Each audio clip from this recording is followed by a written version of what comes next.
Hakim 7, ayat yang pertama sampai ayat yang ke-7. Saya akan baca ayat yang pertama, saudara yang kedua, dan kita akan bergantian sampai ayatnya yang ke-7. Demikian firman Tuhan.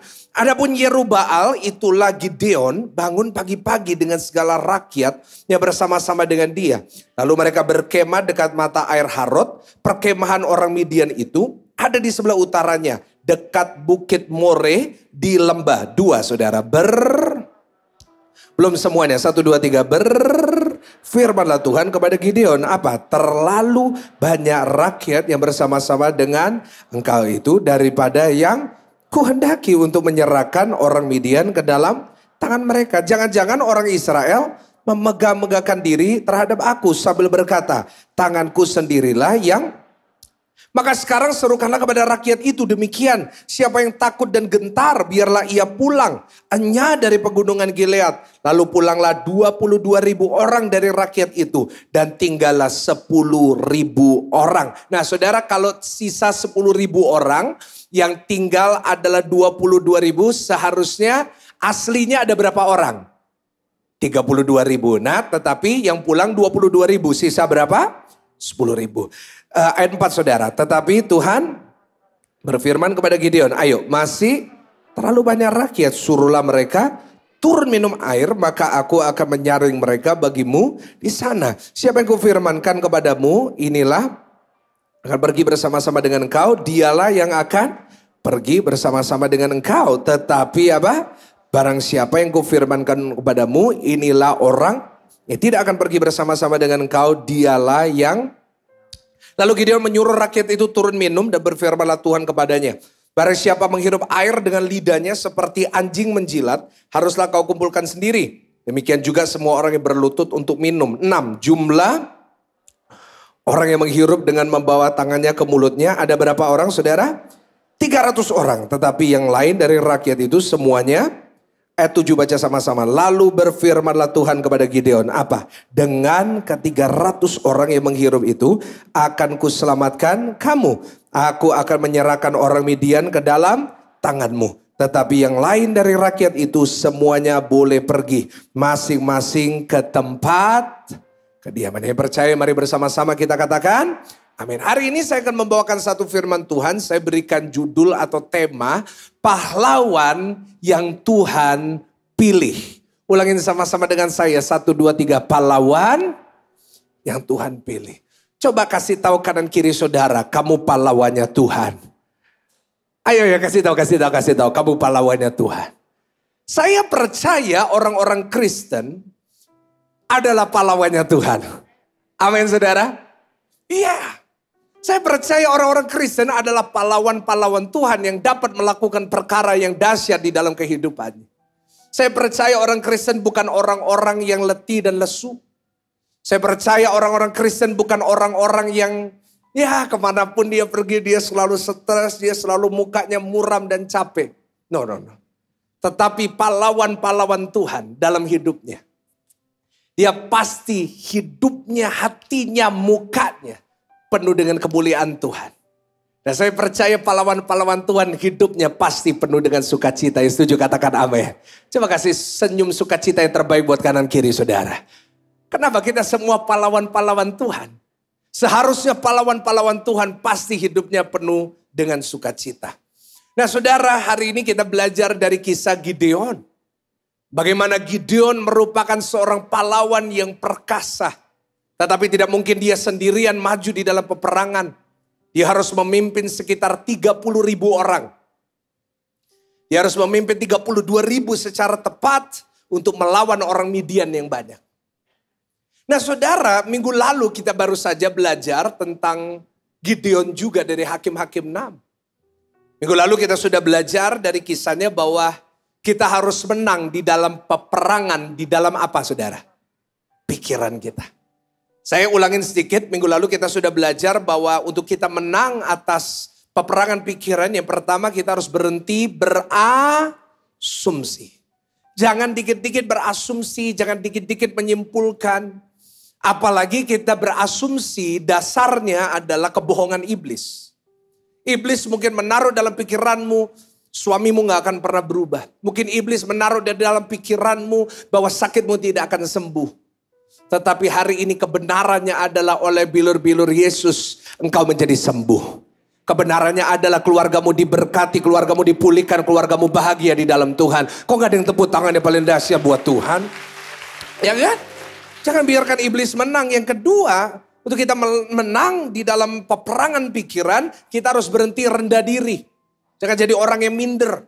Rendah hati boleh, tapi jangan rendah diri. Kita kuatkan diri kita, jangan merasa diri kita rendah.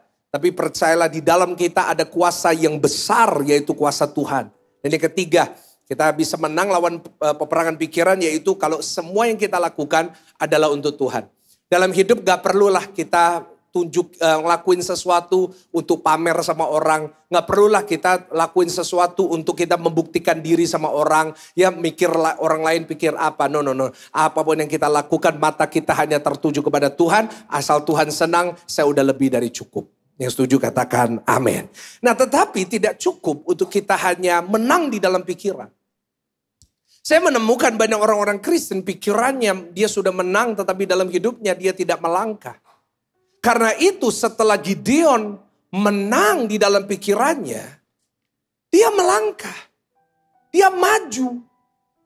Dia melangkah dan maju berperang melawan orang-orang Midian. Dan memang itulah rencana Tuhan buat kita pahlawan-pahlawan Tuhan yang gagah perkasa.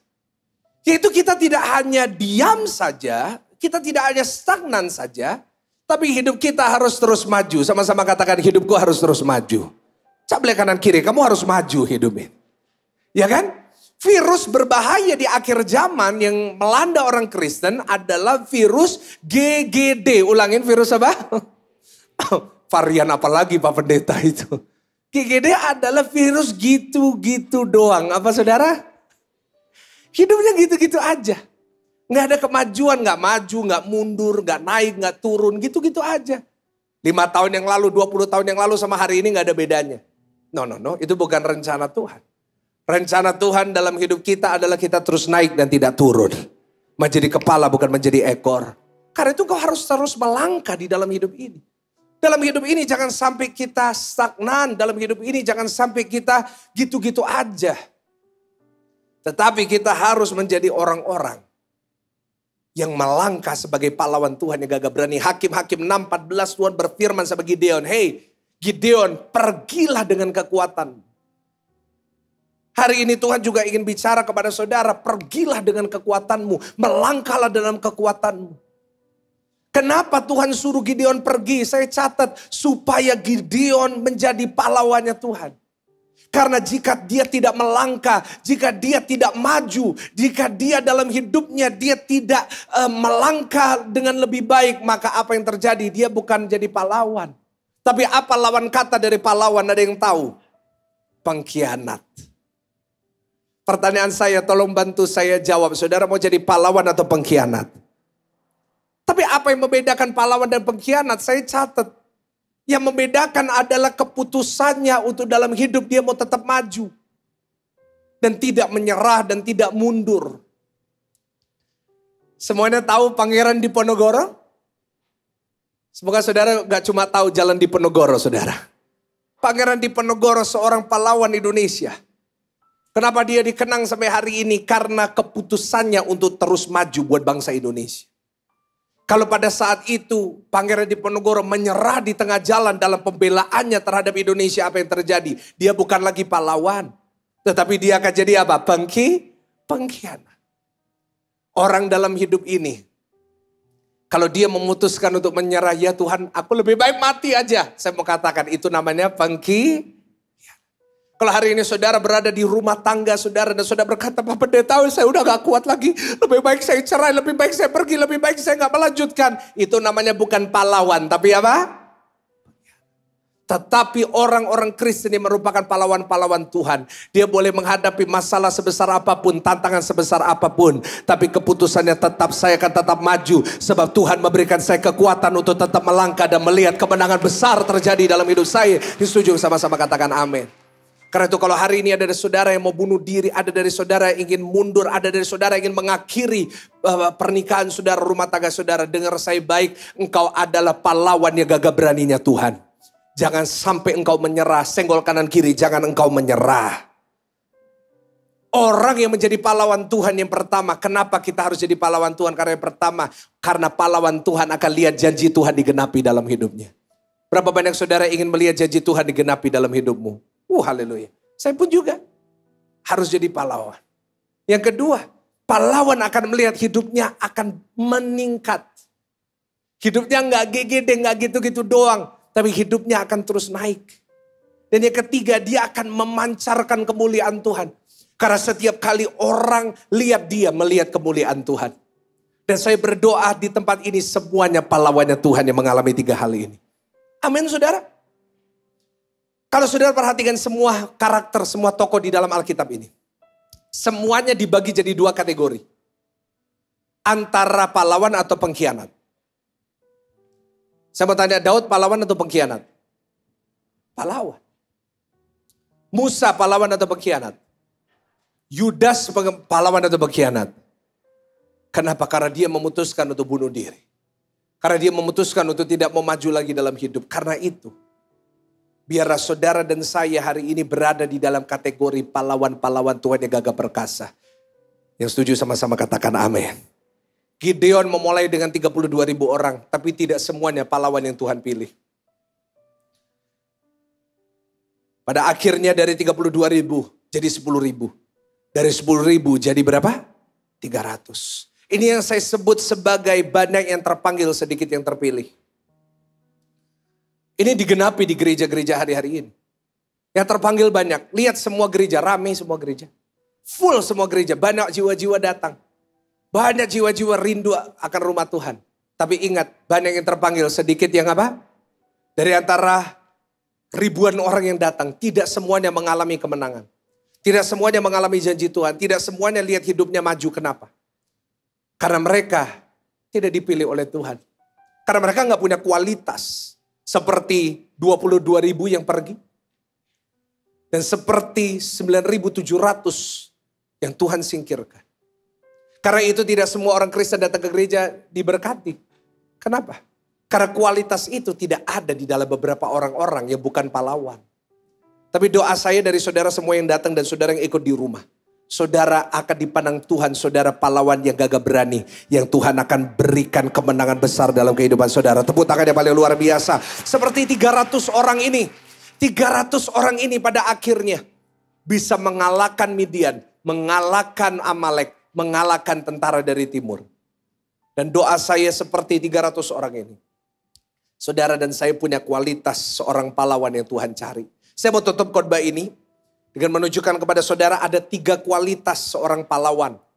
Kita mau belajar dari 300 pahlawan ini. Yang pertama kita buka Hakim-Hakim 7 ayat yang ketiga.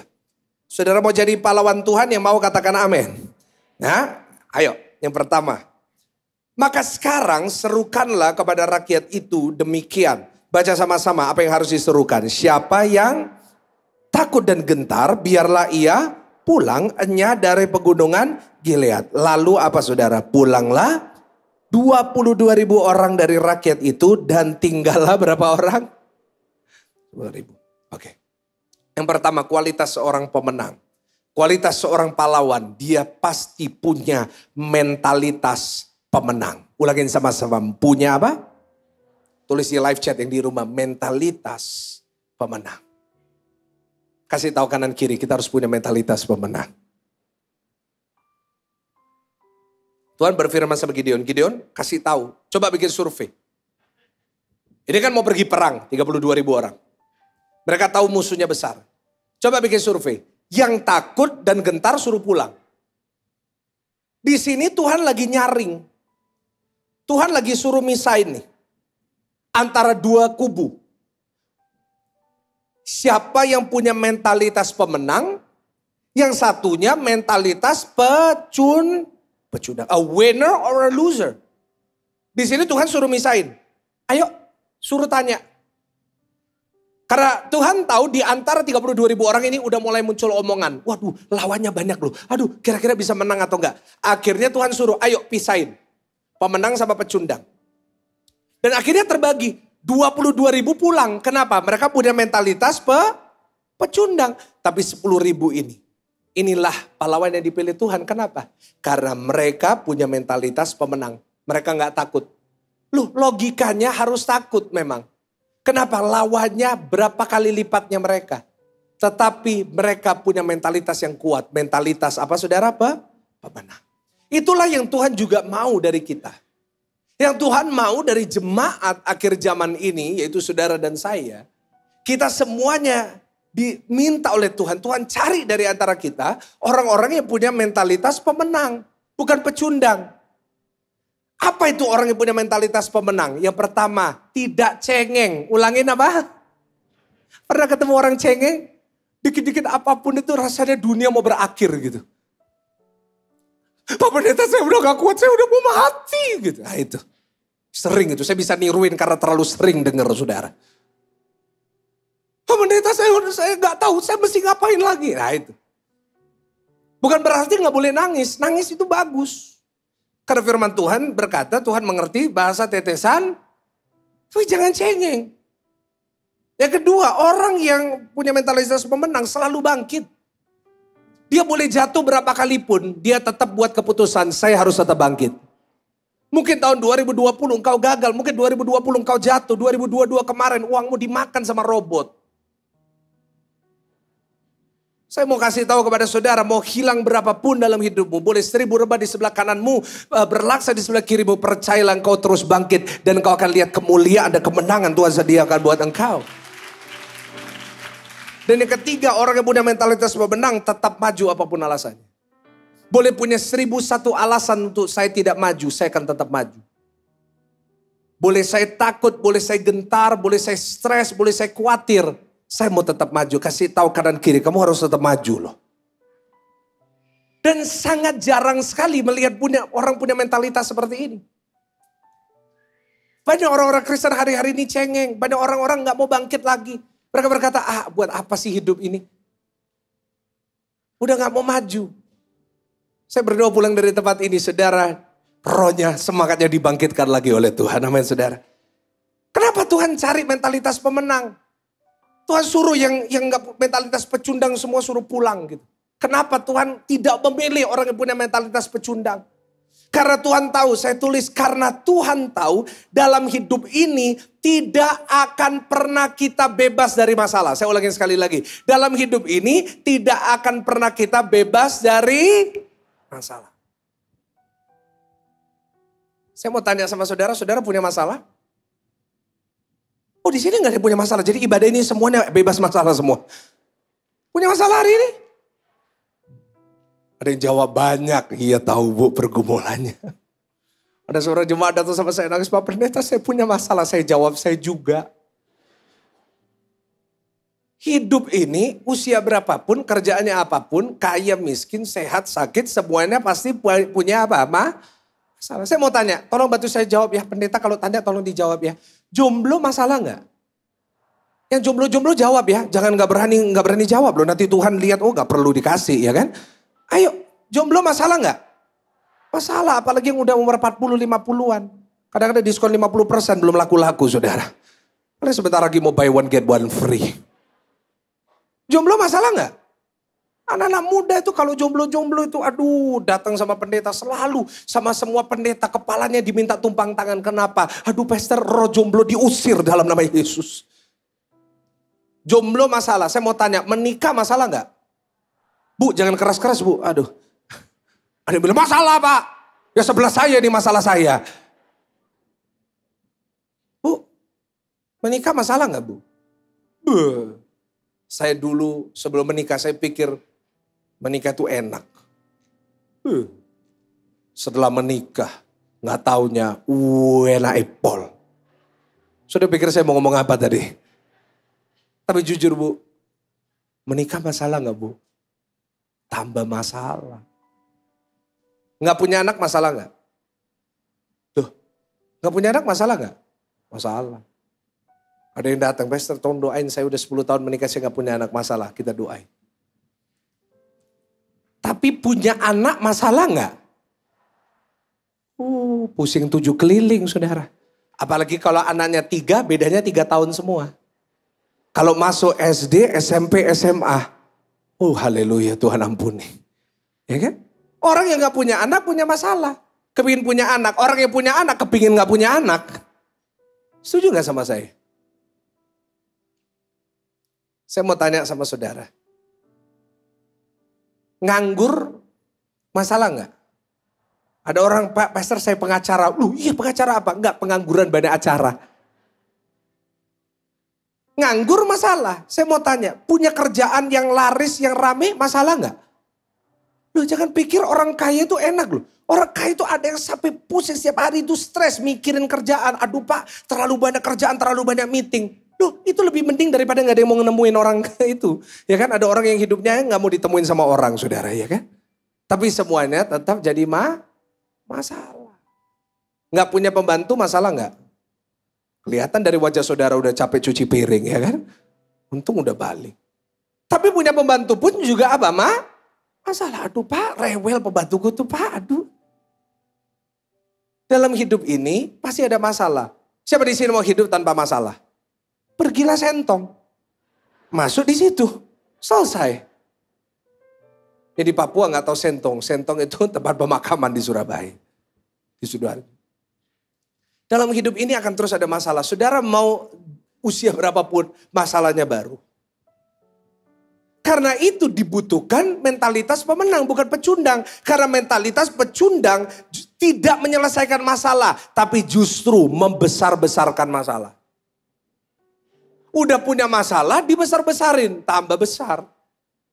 Kenal gak orang-orang yang suka besar-besarin masalah? Gak usah senggol kanan kiri Bu ya. Pak sebelah saya nih Pak. Masalah kecil jadi besar. Masalah gak ada apa-apa. Wah bisa kayak dunia mau kiamat gitu. Karena masalah ini. Nah ini dia. Orang kalau dalam hidup ini mentalitasnya pecundang. Wah gak akan kuat menghadapi hidup ini. Pantasan banyak orang depresi. Pantasan banyak orang gak kuat. Pantasan banyak orang sakit di dalam jiwanya. Kenapa? Mentalitasnya kadang-kadang gak kuat. Tapi orang yang percaya, kita yang punya firman, mentalitas kita mentalitas yang kuat. Kenapa? Karena kita punya Tuhan yang kuat, Tuhan yang besar, Tuhan yang dahsyat, yang sanggup melakukan segala perkara yang luar biasa. Gideon tahu dia punya masalah yang berat. Hakim-Hakim 7:12. Adapun orang Midian dan orang Amalek, semua orang dari sebelah timur itu bergelimpangan di lembah. Coba buka Hakim 7:12. Ayo ditampilkan. Adapun orang Midian dan orang Amalek, semua orang dari sebelah timur itu bergelimpangan di lembah itu. Seperti apa saudara? Ulangin. Seperti apa? Belalang. Bayangin banyaknya seperti belalang. Dan unta mereka tidak terhitung. Seperti apa? Pasir. Pernah ke Bali ngitung pasir? Aduh banyak banget itu pasir. Untanya sebanyak itu. Karena itu Tuhan pilih lebih baik yang dua-dua yang mental pecundang pergi aja. Daripada buat-buat masalah. Daripada jadi karena nanti dibesar-besarin. Tapi Tuhan bilang enggak, cari yang 10. Gini. Ini namanya dipilih orang yang beriman. Orang yang beriman itu apa? Tampilkan. Orang yang beriman adalah orang yang tidak membesarkan yang Tuhan pandang kecil.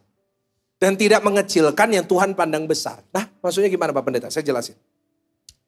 Orang beriman, orang punya mentalitas pemenang, dia tidak akan pernah membesarkan yang Tuhan pandang kecil. Contoh apa? Lihat masalah. Saya mau tanya, masalah di mata Tuhan besar atau kecil? Kecil. Masalah keuangan kita besar atau kecil di mata Tuhan? Dia punya segalanya. Masalah sakit saudara, mungkin saudara sakit jantung. Saya mau tanya, kecil atau besar di mata Tuhan? Tapi kita suka membesar-besarkan.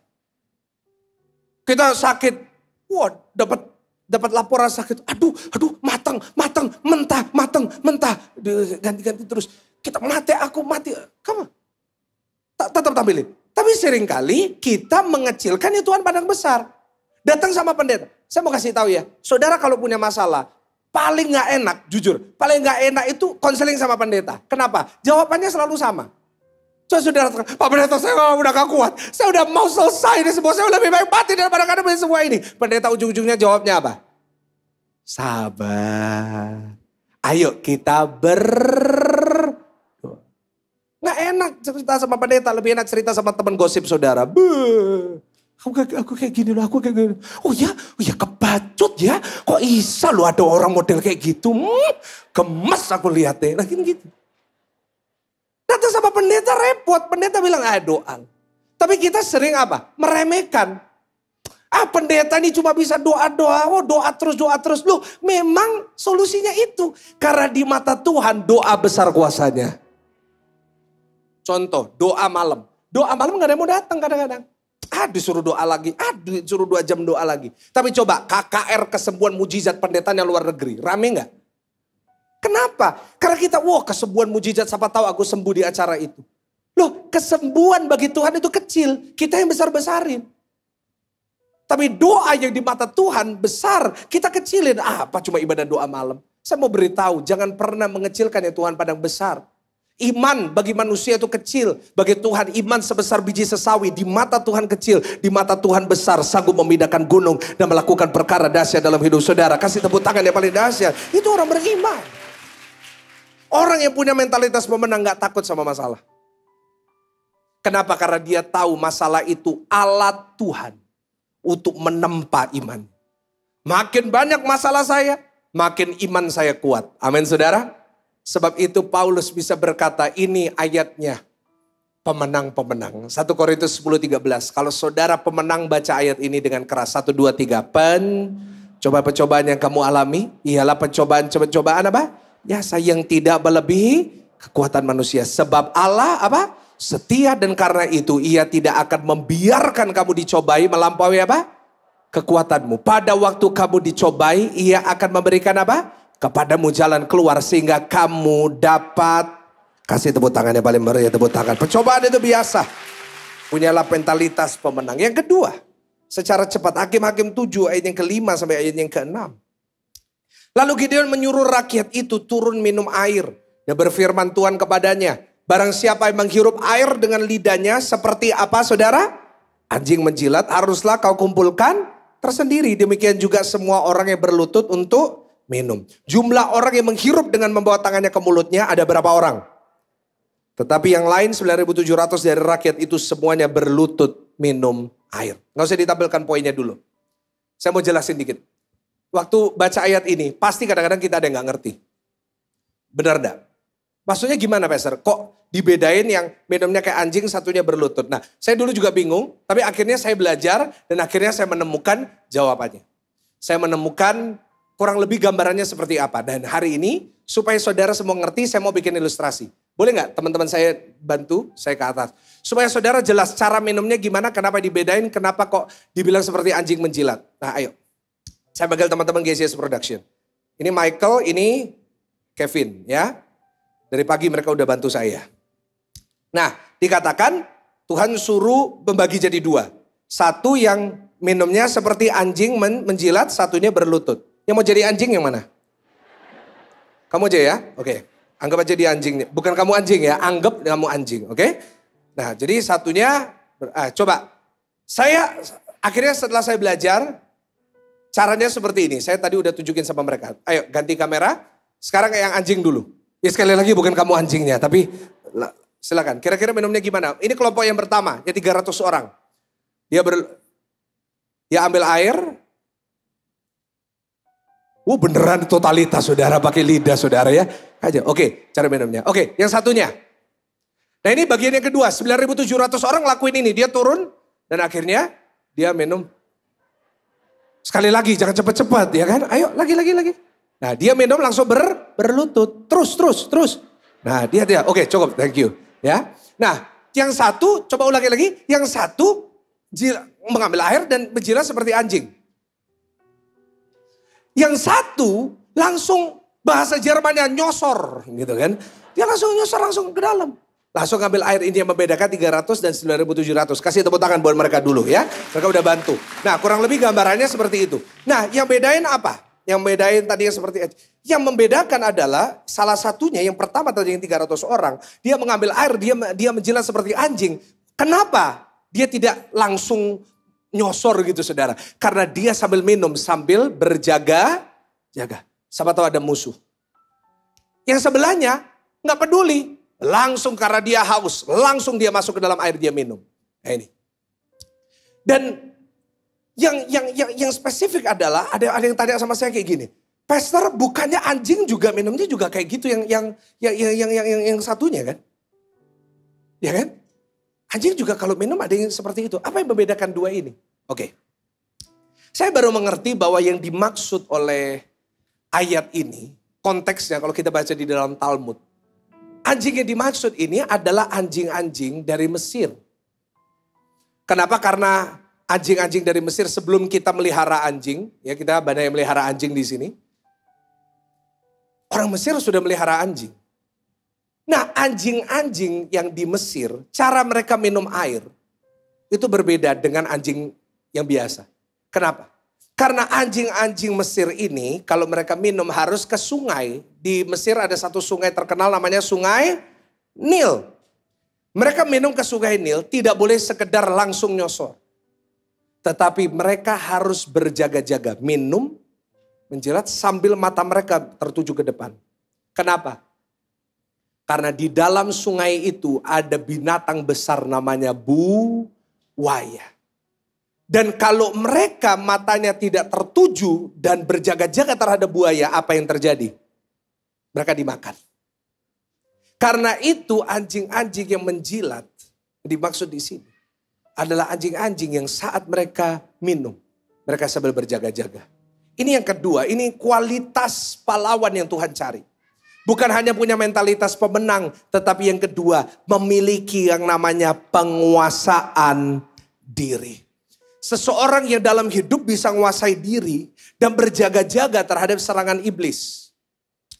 Tuhan ingin pahlawan-pahlawannya, Tuhan ingin jemaatnya menjadi orang-orang yang bisa menguasai diri. Kenapa? Karena hari-hari ini kita harus berjaga-jaga terhadap serangan dari musuh kita.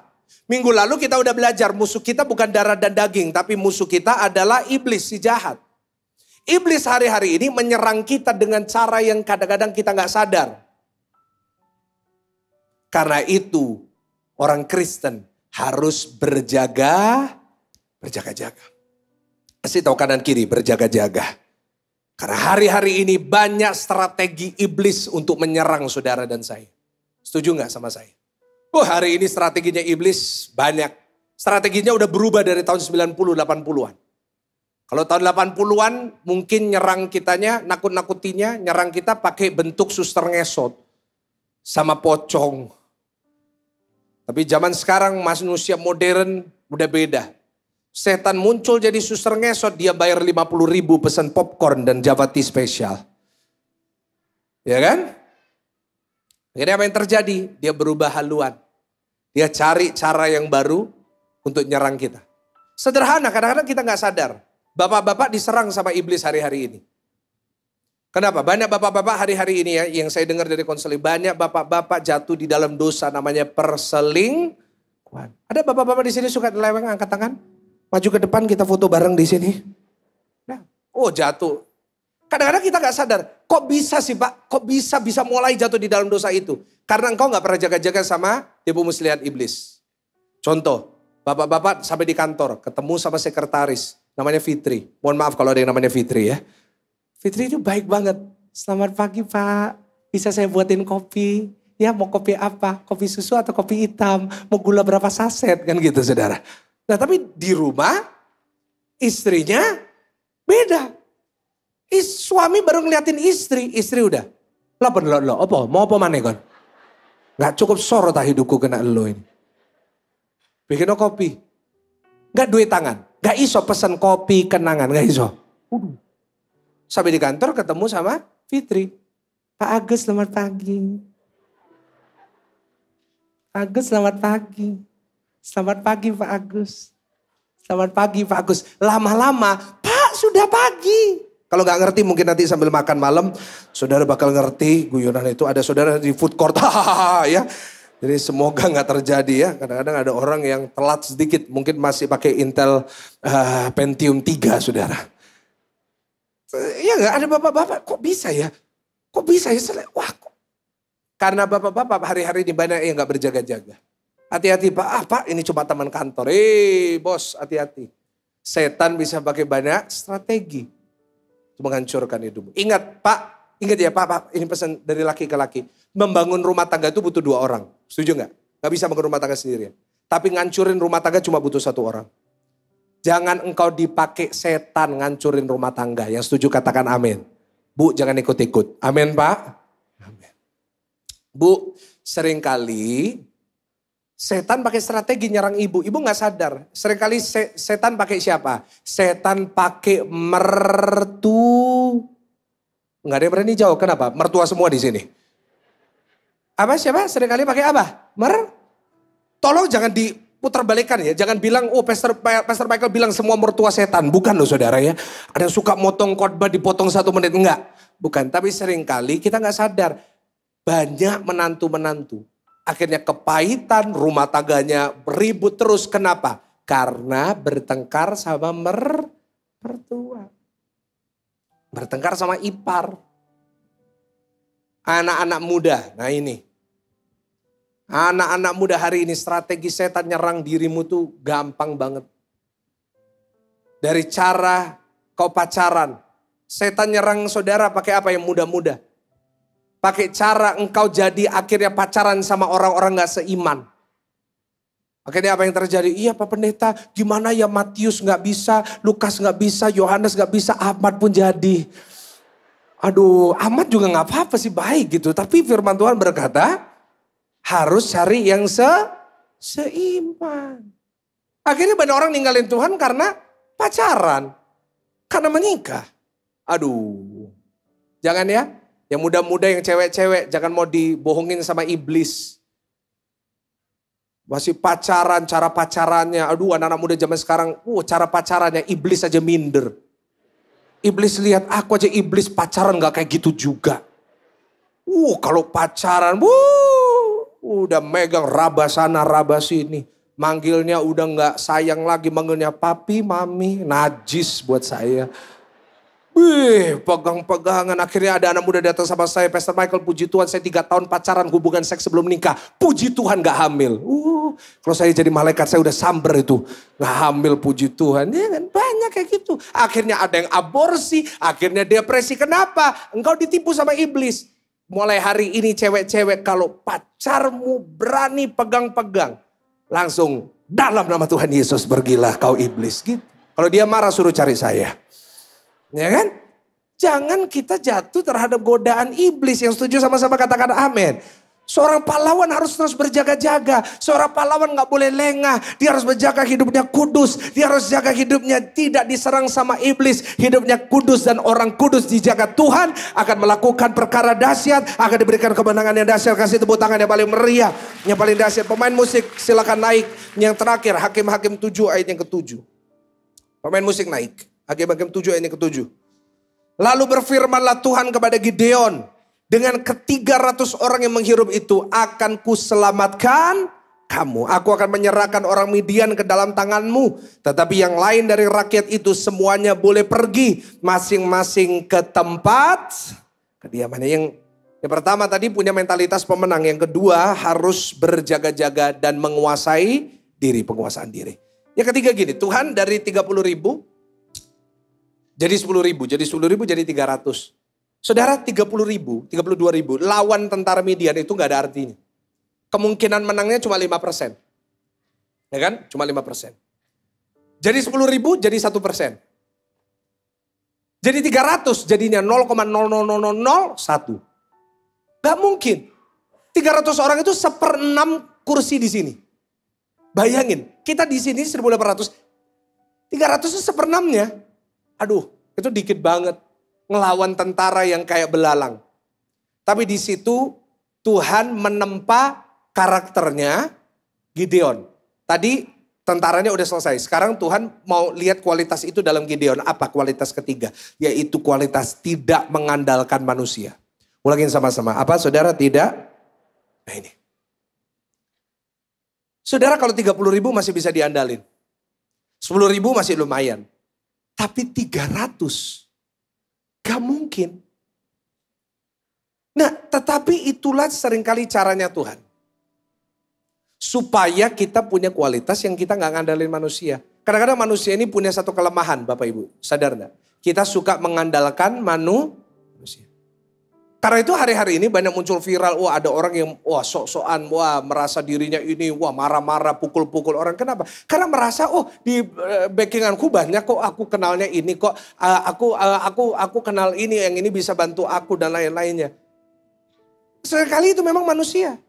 Kita merasa kalau kita punya duit, wah kita bisa seenaknya sendiri. Kita merasa kalau kita punya uang banyak, wah semuanya bisa kita beli. Dan akhirnya kita mulai gak ngandalin Tuhan, kita jadi ngandalin kekuatan kita sendiri. Kita ngandalin teman kita yang kaya, kita ngandalin orang tua kita yang kaya. Karena itu banyak anak-anak muda yang orang tuanya kaya, sombongnya setengah mati. Kenapa? Karena mengandalkan manusia. Hati-hati dengan ini. Tuhan paling gak suka dengan orang yang mengandalkan manusia. Gak percaya?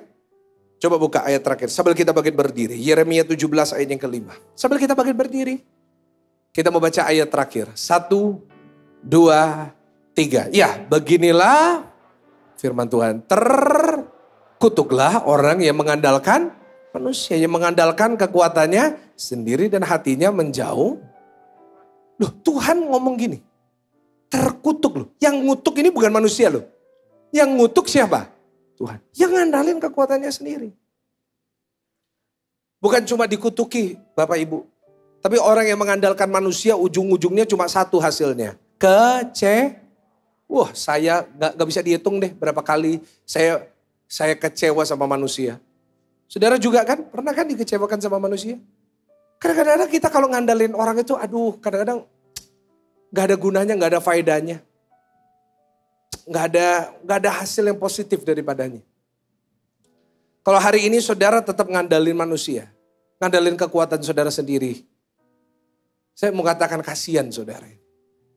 Karena saya udah tahu ujung-ujungnya seperti apa. Tapi hari ini firman Tuhan berkata apa? Orang yang berharap kepada Tuhan. Orang yang mengandalkan Tuhan. Tidak akan pernah dikecewakan. Kasih tepuk tangan dulu ya mari-mari. Sebab itu gak usah ngandalin manusia. Gak perlu ngandalin kekayaan saudara. Gak perlu ngandalin kekuatan saudara sendiri. Andalin Tuhan. Yang mau tundukkan kepala saudara. Tuhan Yesus terima kasih buat firman. Doa dari hamba-Mu adalah setiap orang yang mendengar firman ini di ruangan ini adalah orang-orang yang dipilih oleh Tuhan. Memang banyak yang terpanggil tapi sedikit yang terpilih. Tetapi kalau boleh. Kau panggil dan Engkau pilih setiap kami yang mendengar firman ini. Karena kami tahu sudah firman-Mu yang Kau inginkan. Biar kami bukan jadi pecundang-pecundang, biar kami bukan jadi pengkhianat-pengkhianat, tetapi setiap kami jadi pahlawan-pahlawan Kristus. Kami jadi pemenang-pemenang. Kami yang akan lihat perkara besar dalam hidup kami. Gak gitu-gitu doang. Tetapi perkara-perkara ajaib yang memuliakan nama Tuhan terjadi dalam hidup kami. Makasih Tuhan, hamba-Mu berdoa biar setiap kami yang punya mentalitas pecundang Engkau ubah hari ini. Biar kami tahu bahwa masalah bukan sesuatu yang harus kami usir. Masalah adalah sesuatu yang harus kami hadapi dan kami akan lihat kemenangan. Biar hari ini kami sadar bahwa kami harus berjaga-jaga lawan segala tipu muslihat iblis. Dan biar hari ini kami juga belajar Tuhan. Bahwa tidak ada satupun manusia yang bisa kami andalkan. Hanya Tuhan yang bisa kami andalkan. Mungkin seperti Gideon, kami hanya punya sedikit. Hanya 300. Mungkin seperti anak kecil itu, kami hanya punya 5 roti 2 ikan. Mungkin seperti Daud, kami hanya punya 2-3 ekor kambing domba. Tapi kami percaya walaupun sedikit, kalau disertai Tuhan bisa melakukan perkara yang besar. Hamba-Mu sudah selesai menyampaikan firman-Mu. Ubah hati kami. Biar firman ini tidak sia-sia. Tapi firman ini bertumbuh dalam hati kami, menjadikan kami pahlawan-pahlawan. Menjadikan kami pribadi-pribadi yang lebih baik. Menjadikan kami pribadi-pribadi yang karakter kami diubahkan seperti semakin serupa dengan Kristus. Dan kami percaya hidup kami tidak akan pernah sama lagi di dalam nama Tuhan Yesus. Mari jemaat Tuhan yang percaya, sudah diberkati oleh firman Tuhan, sama-sama kita mau katakan, kasih tepuk tangan yang paling meriah buat Tuhan. Silakan duduk Bapak Ibu Saudara, puji Tuhan.